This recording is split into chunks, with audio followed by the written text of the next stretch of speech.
зроблено в Білорусі, серцем, руками, ведами, как было добро людям, как по свете ведали, зроблено в Білорусі, щиро, пригожа, радостно, зроблено в Білорусі, значить, за знаком якості.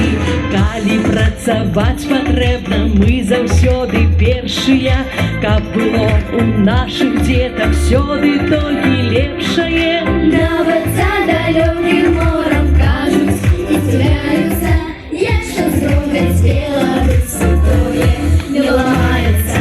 Зроблено в Беларусі, серцем, руками, ведамі, каб было добра людям, каб у свеце ведалі. Зроблено в Беларусі, щиро, пригожа, радасна, зроблено в Беларусі, значить, за знаком якості. Зроблено в Білорусі, серцем, руками, ведами, как было добро людям, как у свете ведали. Зроблено в Білорусі, щиро, пригожа, радостно, зроблено в Білорусі, значить, за знаком якості.